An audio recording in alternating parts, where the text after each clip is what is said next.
Hello, following up from our last episode, which was about the Annapolis boat show, this is a special report on the passports.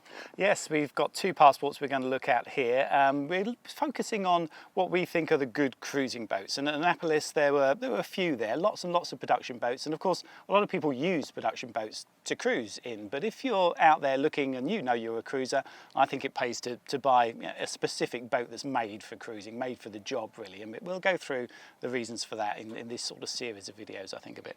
Yeah, cruising and crossing oceans. I hope you like the film. The Annapolis Boat Show has more sailboats in the water than any other, but sadly for us cruisers who tend to look for more capable boats than standard production boats, the choices seem to be getting slimmer. This is probably down to market demand, but it's a shame that the likes of even Halberg Rassi seem to be selling out. They didn't have a single boat here that wasn't twin-ruddered. Never fear though, there are some good offshore boats here. Enter the Passport 615. It's set up for blue water cruising and retains the core attributes that make it a capable offshore boat. We also went outside the boat show to look at one of our patrons' boats, a Passport 456, the genesis of the brand designed by Bob Perry. It's a boat that Jeff and Amanda have just bought, so we're interested in their impressions. But first of all, let's have a look at the 615. So it's a pretty looking boat. It's not full keel. I mean, no new boats are really these days. But it's long keel. It's got a semi-skegged rudder, semi-balanced. But yeah, it looks like a really nice, powerful boat. And very pretty. I like it. Twin anchors. Got an Ultra on the front there. Like to see that. Electric furling on both. Solat rig. Still not convinced that Solan's better than a cutter. I'd prefer it as a cutter. This is quite nice. It has got coach roof a little bit low, so you're sort of stooping along here. Although the good thing is that the safety rails here are really nice and high, right on your hip. So you know, that's properly done. Good stanchions. Just talked to the owner. You can have it rigged. You've got a nice chain plate here. They've got that just for their storm sail, but you could have it rigged as a cutter with that on. At the moment, they got a code 0, a very big code 0, and 110% jib on here that they use. But yeah, it's got the ways to rig it in different ways, which is nice. Looks like it's hydraulic vang. I don't know if there's hydraulic bow thruster. I'll try and find out. This is a twin cockpit model, the aft cockpit being a catamaran-sized space for hanging out at anchor, and it doubles as a dock for your dinghy with jack stands that screw into the deck. There's twin wheels. I guess that's just to free up the passage through the middle of the boat, but the cockpit itself is big enough to lie down in. There you go. Wow. Hi, how are you? Very good. There's a lot of space here. Where are you from? And a lot of light. It's still got a nav desk, and it's also got this. There you go. Now there's a good engine room. Probably can't get to the other side of it that well from here, but everything looks like it's accessible this side.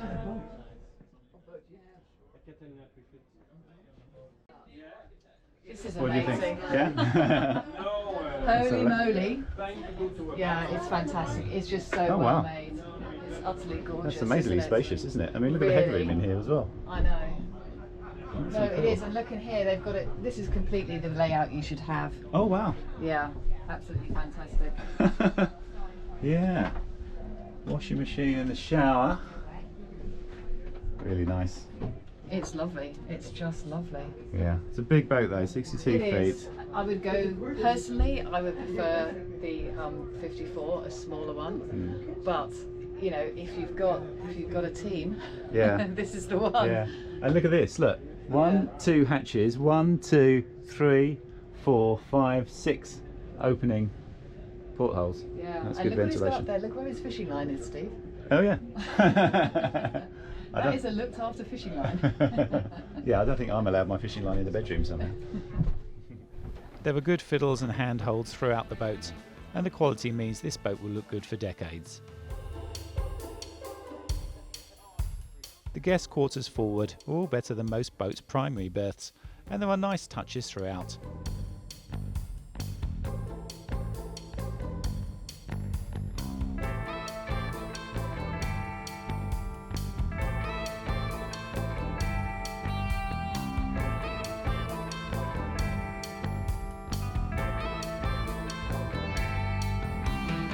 The drop-down Companionway hatch is something I first saw on the Kraken. It's a great idea. Of course, this is a $2 million boat.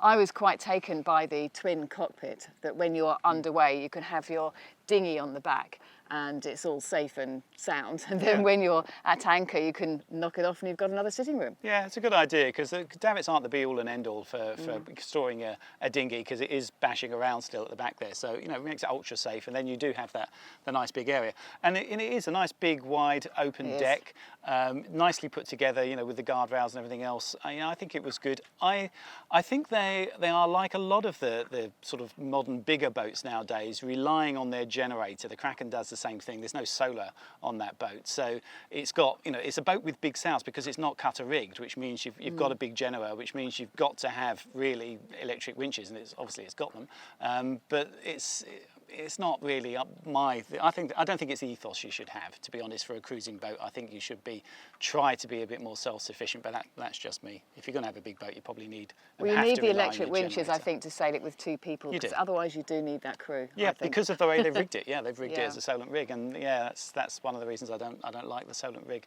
so much. But there's lots to like on that boat. I mean, the interior of that boat was absolutely superb. Perfect.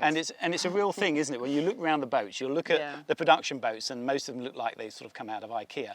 And the boats that come from China and Taiwan and Thailand just are beautifully built in solid wood, and I just think that makes a lot of difference. It does make them a bit heavier, though. Makes them heavier. So you do have to take that into account. Makes them less creaky. I mean, the thing that you don't get when you're sitting there in a showroom or in a boat show is that when you're out at sea with these things, they start to creak, because you'll have all of those cupboards and things just tabbed in a production boat. The bulkheads hopefully should be properly glassed in, but everything is just tabbed in, and it'll start to creak. Whereas this boat isn't like that. The passports are built properly, and everything is properly glassed in, so it's going to be solid. You do feel they'll last forever. Yeah, and in fact, if you haven't got a cool 2.2 million, I think it was, then Jeff and Amanda have found another option. On to the 456, and I think this is Bob Perry at his genius best. Okay, so a new boat for you. It is. Tell me a little bit about it. What's the age? What's the age of it? This is a 2003 Passport 456, 45.5 feet long. Everything's properly sized and constructed on this boat, and there's some neat design features too. Everything is just so beefy. Yeah. So, roller reefing main, wing mast furling, I should say. Is that something that you've had before? I haven't. You haven't? I'm traditional, drop the sail into a sail bag. Slab reef, so I don't know. It's a thing that Has anyone given you any guidance on using it? They have. Keeping a little bit of tension on. Keep a little bit of tension. In fact, the owner, when we did the sea trial, did that exact thing, and he has a little system that he actually puts the line around the outhaul, around the bar to meter it, but to keep it taut so it goes in. Yeah. He had replaced the main right after he came back from the Caribbean and never sailed it. Okay. And of course, on our sea trial, I don't know if I want to sell this boat, because he says it went in and out so nicely, and he had been struggling with an older main. Yeah. And so that's it. We'll see. I mean, that's the thing. It seems these days, all of these boats have it. Yes, so. It's true. It's true. Yeah. You've got to get in the sweet spot and know that that you're doing things right. It's a matter of getting it in there, with a decent tension. So you've got a good wrap, and not making sure there's nothing that can bunch up and get stuck in there. Yeah. But, So fully electric. Oh wow. Winches. Big winches as well. Yeah. And this is good. You've got a good sort of space to get through, and you've got something that slides in there. Have you just? Yep. It looks like some washboards that go in. Washboards block them in. Yeah. Yeah. Yep. In heavy seas, so you keep that keep the cockpit dry. Yeah. Yeah, it's not a bad idea because it also means, you know, if you did get pooped by a massive wave in there and it's full, you could just hoik it up to let the top bit drain off quickly. I know the Kraken has a similar thing where, you know, it comes down at one level just so the top comes off quickly and then the rest drains through. But yeah, this is quite substantial as well, isn't it? It's good. It really is. And you've got the traveller out the way, behind you. It's got the winch here for that. Of course, the durate protecting. It's all protected. Big hatch. Huge hatch. That's good. Really, the ventilation in this boat is, we haven't had a chance to test it, but it looks to be phenomenal. All the port lights open, enormous hatches, rear port lights, even back on the transom, there's opening port lights. In this locker we have dual 20-pound, I believe 20-pound bottles, and they provide a port for a hose that goes directly from here to the grill. Oh, I see. Okay, so you can pipe the propane to the grill. Okay, that's a lot. Yeah. Yep. That's good. And the big cockpit for you know, a boat this size, centre cockpit, that's quite generous, isn't it? You've got enough room to lie down. I think yes, it looks very comfortable. It is an enormous wheel. Yeah. So and really good vision actually, because you're high. That's what I like about a center cockpit, is it brings you up. Yes. And quite like us, quite you come down quite a long way, but that means you've got proper headroom. Yeah, I'm not particularly tall, but I mean it works out well. We've had some very tall people in, and but you are sort of living almost under the water. Where's the water? Level somewhere in there, somewhere here. Yeah. So you have to. Does the sink drain, or do you have to pump that out the galley? It drains. It drains, okay, so it's higher. Yeah. Ours isn't, you see. The galley sink is actually below the water line, the bottom of it. So you have a sump, you have to pump it. Well, it's not a sump, but it's just, you do have to pump it out. And Julie's in the galley talking to Amanda. So it's new to you too, this boating thing. It is. It's very new to me. And a lot of working space, which is good. Yes, absolutely loving that. What I really loved is the fact that the fridge does top load, and then I've also got a side door here. Right, so you don't I don't have to lift this over and over again. Space has been fantastic. And how far do the covers go back? Can I have a go? Oh, absolutely, by all means. Oh yeah. So, and these are further back than these. Okay. So these are probably half the width, but depth. But you've got it. You can see how far they are back there. You've got plenty of room. You can lose stuff in there. Oh, absolutely. Oh, absolutely. And they're all louvered, the same as ours, which is good. Ventilation, you don't get sort of things going mouldy in there anywhere near as much because you've got ventilation through. Right. Okay, so is this the main room? So this is the main room. Okay. Good, stateroom. So, but you can get in either side of the bed, which for me is essential. Plus there's ventilation up here. That's the other thing I like. I'm already hot-natured, but I like that if I did want to kind of just create the airflow, which I need to sleep, I can do that. Okay. Have good as shower? Yes. Okay. Yep. Mm-hmm. That's good. And you've got the seat that folds down. Yeah, exactly, which we found essential when you're actually underway. You don't want to be trying to stand up and hold the thing over your head. Yeah, I know what's in there. It's a special door. It's not anything cool. I would love to tell you that it is. I'm storing towels. Oh, no, that's cool. It's towels and sheets and backups of everything they could possibly need. So back there in this one, this is where we get into. You lead the way. No, you're fine. So this one right here. Yep. Holds all the wine. It does. Fantastic. I noticed there's some holes here. So. There are. There are. Yes. You know, on Wednesday when we got here, I filled this. And then we had people and guests, and slowly but surely it's lacking a little bit. Okay, that's always repairable. Oh yes, definitely. There are plenty of ways to fix this.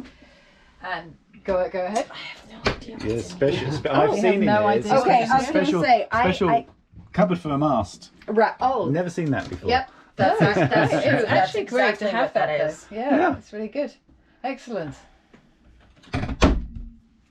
And quite a generous forward cabin. Yes. Yeah, so it's a rebirth, but it's really good and chunky and wide, which is inviting for your guests. Yeah. Absolutely. Absolutely. And I nice think you could be very comfortable there. Opening portholes, because there's a lot of modern yachts that don't have that anymore, as well as the hatch.